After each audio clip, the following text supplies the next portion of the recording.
Hi friends, it's Miss G. So today's lesson, we're just going to go over what we've learned so far. We're going to concentrate on the different texts we've read and like what are they. And basically it's kind of like a review day, learning a little bit more about the past and the present because next week, whole new module, whole new things. So this week you have to send in your paper and you have to send in your presentation, okay? And let me explain that just one more time for my friends. So, what is due? Your part A, which is your 4-sentence paper, right? Long ago versus now, doing your topic sandwich. And your part B was your 10-second video showing your presentation. So, now that we know that, I'm going to go over really quick. What does that mean? It means you're presenting, that you look presentable, that you have your assignment in your hand, that you're presenting your paper in the correct order, you're referencing your drawing while you're presenting, so make sure you're pointing out to your drawing when you say long ago and now. And it should be, honestly, for 10 seconds, not even 30 seconds, okay? It should be really fast. And for your paper, which should have been sent in, you have your name and date, your topic and conclusion, you have your whole topic sandwich, you have at least 3 labels in your drawing, you have your drawing, friends. So if you didn't draw before, please draw now. So when you're presenting in your video, I can see your wonderful drawings as well. And make sure you're using your uppercase and your lowercase, and that you're trying your best to sound it out, okay? Those are the things that we did this week. Those are the wonderful things that we are going to show. And next week, of course, I hope that we can start showing our videos and showing what everyone presented. So for now, what we're going to do is start thinking about informational, that nice long word here, versus storybook. Now, Ms. G has mentioned this before, but I'm going to go over it again. And we're really going to start examining our books and see what's informational and what's a storybook. So an informational text tells facts about a topic and teaches us about real life through their books. Usually informational texts are with real pictures, maybe not all the time, but it's always about teaching us something in real life, okay? Storybooks tells about an adventure or experience. They can be stories that could really happen, or they could be silly stories that would never happen in real life. So storybooks could be a little confusing because sometimes that stuff really does happen in real life, but it's telling about someone's experience or their adventure. So it's not really teaching us anything. That's the big difference.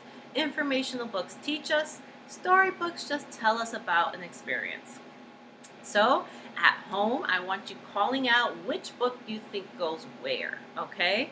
And then we're going to explain why. So here's our test one. If you guys remember the 3 Billy Goats Gruff, it's about billy goats who are trying to get to a pasture and this big mean troll is stopping them, right? So this kind of book, is it an informational text and it's teaching us about something real? Or is it a storybook and it's just telling us about an adventure? Well, I hope you're answering at home. Ding, ding, ding. It is a storybook, friends, okay? So it's in the storybook section. Now, this was one of the first books we read. I hope you remember it. It was called My 5 Senses, and it had kids showing their different ways that they use their senses. Now, did you learn something from My 5 Senses? Did you learn something about the 5 senses from it? Ding, ding, ding. So you did, right? So then that makes it informational. Those are the differences. Other differences you can notice are this was a real picture, so it's probably not a storybook, okay? Next up, we have home then and now and school then and now. So for home then and now, what do you think it is? Informational or storybook? Call it out at home. So for now, Miss G is going to let you know. Home then and now is informational. It is informational because it's using real pictures and we learned about the past and now, right? So then it's informational. We're learning. What about school then and now? Is it any different? No, right? It's also informational because it's also teaching us about how school was in the past and school was in the present. Okay? So those might have been a little easy for you, friends, but really start thinking because it's going to get a little trickier. Okay. Next up, we have the 3 little pigs and the little house. So if you remember the little house, friends, it's about a little house that lived in the country, and as time went on, the city was built around her. She didn't feel good about it, and her grandparents and great-granddaughter brought her back to the country, right? Is that informational? Did the book teach us something about real life, or was it a storybook? Now, remember, a storybook can be an adventure or an experience about something that is real. Cities are real, countries real, things were built in the past and present, but the little house had its own voice and own thoughts. Do houses have thoughts? No. Can houses have emotions? Not really. So, that would mean it is a storybook. The Little House is a storybook because the little house was the main character and it's a thing. It's not a real person. Same goes for the 3 little pigs, friends. Where do you think it goes? Ding, ding, ding. It goes in the storybook section because it's about 3 little pigs who are talking and doing things. And little pigs don't talk English, right? They're not exactly real. So, lightning round. Bum-bum-ba-dum. Let's start with Last Stop on Market Street. If you don't remember this story, it was about a little boy who's with his Nana. He goes on the bus. Remember the bus? And he goes around on the bus. He listens to some music playing. And remember, he gets drifted off into a different world listening to the music. And at the end, he gets off the bus and he doesn't realize how beautiful his surroundings are until his Nana says, notice how there's a rainbow and different things. And then there's a place where they start serving soup kitchen at the end. So all these things are real, right? A bus is real, soup kitchen is real, the city's real. But did this really happen to this kid? Is this kid even real? No, friends. So we call that fiction. It's not real. It's a storybook. Because it didn't really happen. All the things in the story are real, but it didn't really happen, and it's not teaching us about something new, right? It's just telling us about someone's adventure. It's someone's experience. When I Was Young in the Mountains by Cynthia Ryland. Now remember this story, friends. She was talking about all the different things that happened to her when she was young. Is this a storybook or informational? Now, if you're telling me one of them, if you're telling me a storybook, give me a why. Why is it that? Same goes for informational. If it's that, why? Let's see what it is, friends. It's informational. And you're probably like, how is this book informational? Well, this is talking about a real person. Cynthia Ryland. Remember, she was the author of the story, and she's the little girl in the story. So even though this is illustrations, right? It's not real pictures. It's still informational because it's about a real person and the real things that happened to her in the past. Like her using an outhouse, how she used to pick up things from the store, how she used to swim in a swimming hole. Remember all that stuff? That was teaching us how it was in the past and how it was in her life. So that makes it informational. Okay, friends, we went through all that. I hope you enjoyed it. Now, Miss G wants to go over a couple more things. So Jace had a question. He had a wonder, and we never got to it. So I want to explain what he said. He says, how do they make a cell phone? So this is what we were wondering. And Miss G, he has the telegram, and then he has a cell phone, right? Awesome job, by the way, Jace. I love how you wrote telegram and cell phone and tried your best to write out the sentence. Remember, though, this is a question. So what comes at the end? Ding, ding, ding, a question mark. Okay, so Jace, I want to try my best to answer your question. So here we go. This is something Miss G found talking about how cell phones work.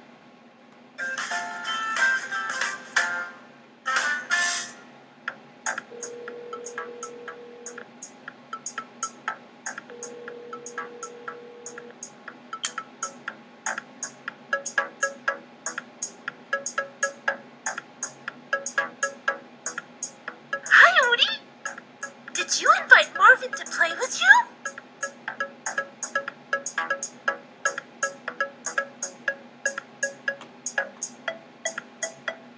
What is it, Odie? You want to know how cell phones work?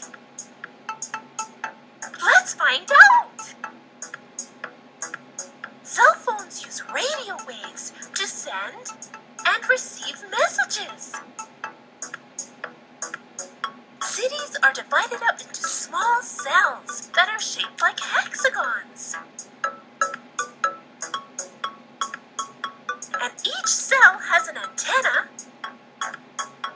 and a transmitter. When making a voice call or sending a text message, your cell phone sends out a signal. The signal is picked up by the nearest cell tower. The call or data moves through the cell's switching center and is transmitted onto the cell tower closest to the person that you are trying to contact.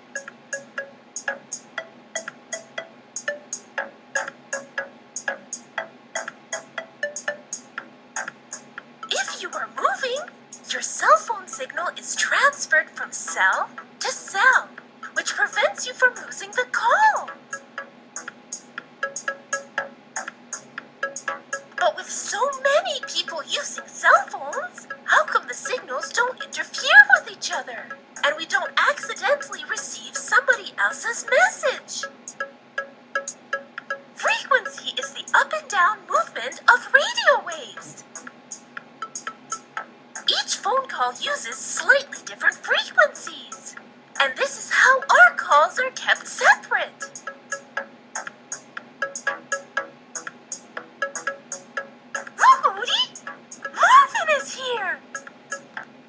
So this video gets into other things, but I hope that explained, Jace, how cell phones work. I thought it was really interesting as well. So also Miss G wanted to show at least one more video about long ago versus now, because this is going to be the kind of the last of it, friends. So I just want to show you a little bit more about long ago versus now, and I'm going to go with this one. Hey, it's me, Ivan, and this is my newest invention, the Now and Then machine. If you want to see what something looked like in the past, like 20, 30, 40, even 100 years ago, this machine can show you. Want to see it work? Ivan! Mom said we have to spend more time together. I'm a little busy, sis. Maybe later. But how are we going to look back someday and remember all the fun we had if we're never together? Fine. Help me push my Now and Then machine outside.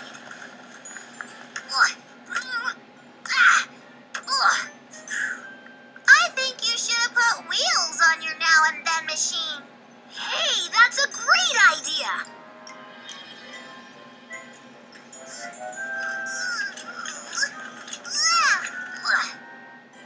I promise, Izzy, your wagon will be back together in no time. What's this thing do, anyway?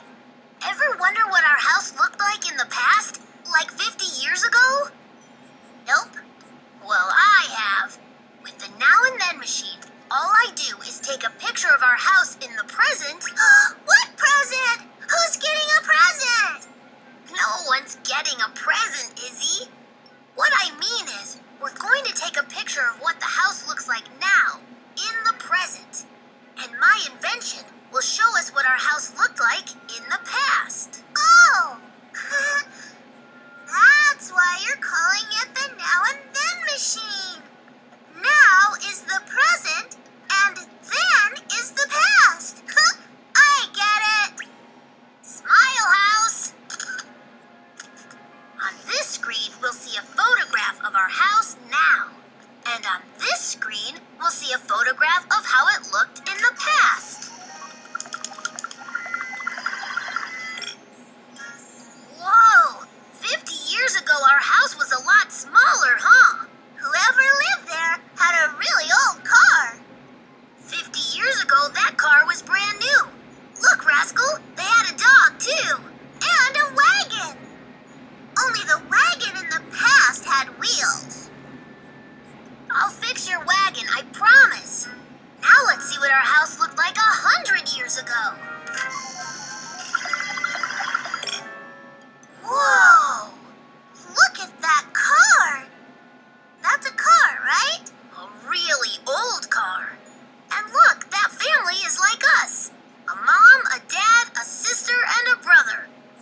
because it's been there since forever. Yeah, let's go!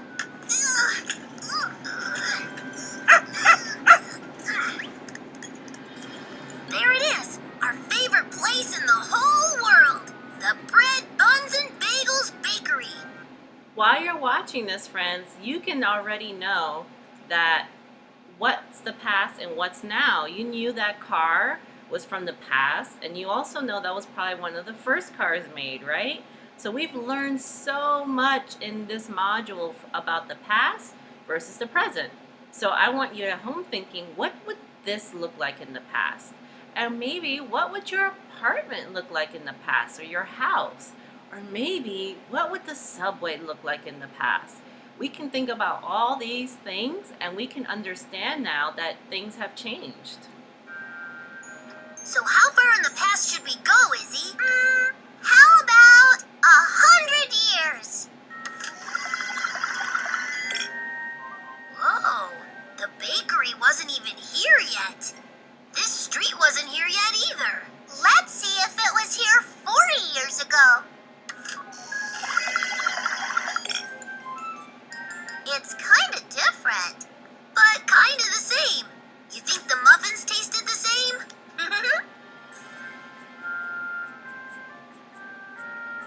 Our town sure has changed in the past 100 years. Yep, and in some ways, it's just the same. What do you mean? Our town is so much bigger, and the people in the past dress so differently. Everything is different. Yeah, but families have always lived together, right? And they had dinner together and they went places together. I guess. And lots of brothers and sisters will always remember the fun they had together as little kids. Definitely. So friends, that was just talking a little more about past versus present. You guys have learned all about that now. That's it. I hope you have a great week. I miss you guys. I love you guys. Have a great day.